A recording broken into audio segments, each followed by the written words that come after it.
ఓకేనా? కూటమి ప్రభుత్వం అధికారంలోకి వచ్చిన తర్వాత మీరు పేదల ఆరోగ్యం కోసం ముఖ్యమంత్రి గారి ఆరాటం కానీ తాపత్రయం కానీ సహాయం చేసే విధానం కానీ నాకు తెలిసి గతంలో ఎప్పుడు కూడా ఈ రాష్ట్రంలో ఇంత పెద్ద ఎత్తున జరగల. దానికి ఉదాహరణే కదిరి నియోజకవర్గంలో ఈ రోజున కూడా 42 మంది లబ్ధిదారులకు 31,05,672 రూపాయలు చెక్కులు అందజేయడం జరుగుతుంది. ఇది దాదాపు వారం కూడా కొన్ని లక్షల రూపాయలు ఈ నియోజకవర్గంలో డబ్బులు అందజేస్తారు. ఓవరాల్గా గడిచిన 17 నెలల కాలంలో 2 కోట్ల పైచిలుకు 2.5 కోటి దగ్గర నియోజకవర్గంలో ఆసుపత్రిలో చికిత్స చేసుకున్నటువంటి వారికి డబ్బు సహాయం అందజేయడం జరిగింది ముఖ్యమంత్రి సహాయ నిధి ద్వారా. ఇది ఒక చారిత్రాత్మకమైనటువంటి ఘట్టం. గతంలో ఏ ముఖ్యమంత్రి కూడా ఇంత పెద్ద ఎత్తున పేదల ఆరోగ్యం కోసం సహాయం చేసినటువంటి దాఖలాలు లేవు.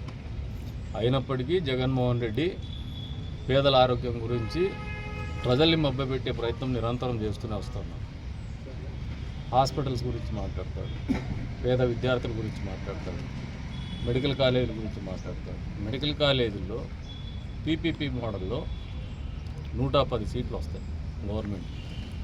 అదే ఆయన చెప్పిన విధానంలో 100 సీట్లే వస్తాయి. 10 సీట్లు ఎక్స్ట్రా పేదల కోసం సీట్లు లభ్యమయ్యేటువంటి పరిస్థితులు, వాస్తవ పరిస్థితులు దాచిపెడతాడు.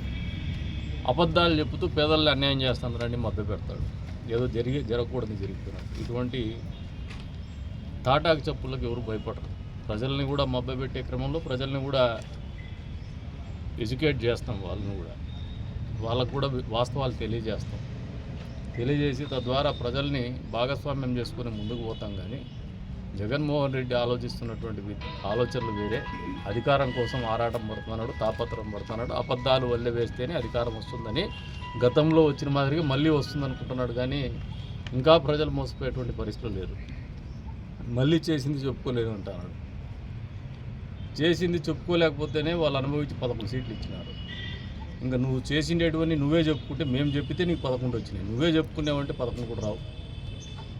ఇది వాస్తవం. కాబట్టి మీరు తెలియజెప్పే ప్రయత్నం చేయండి జగన్మోహన్ రెడ్డి. ప్రజలు అనుభవించేసినటువంటి పని మీరు ఎంత పెద్ద ఎత్తున తెలియజెప్పే ప్రయత్నం చేస్తే వాళ్ళంత అప్రమత్తం అవుతారు. ఉలిగిపడి మళ్ళీ ఈ రాష్ట్రంలో నీ పరిపాలన రాకూడదని ప్రతి మనిషిలో కూడా, మనసుల్లో కూడా ఉంది.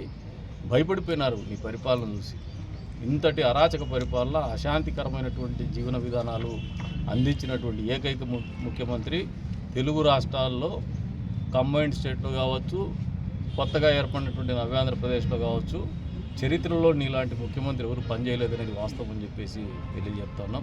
ఈ రోజున ఈ కూటమి ప్రభుత్వం యొక్క ఆలోచన విధానం పేదలకు, రైతులకు, విద్యార్థినులకు, అదే రంగా మధ్యతరగతి వారికి, దిగువ మధ్యతరగతి వారికి, మహిళలకు, వృద్ధులకు ప్రాధాన్యత వల్ల సంక్షేమం వాళ్ళందరికీ అందజేయాలనే ఒక కృతనిశ్చయంతో ముందుకు పోతున్నాం. అందుకు ఉదాహరణ ప్రతి వారం మీకు తెలియజెప్తాను. సీఎంఆర్ఎఫ్ అనేది ఈ నియోజకవర్గంలో వారం కూడా ఇస్తూనే వస్తున్నాం. వచ్చే రోజులు కూడా చేస్తాం. పెద్ద ఎత్తున పార్టీలు చూడడంలే, కులం చూడడంలే, మతం చూడడంలే.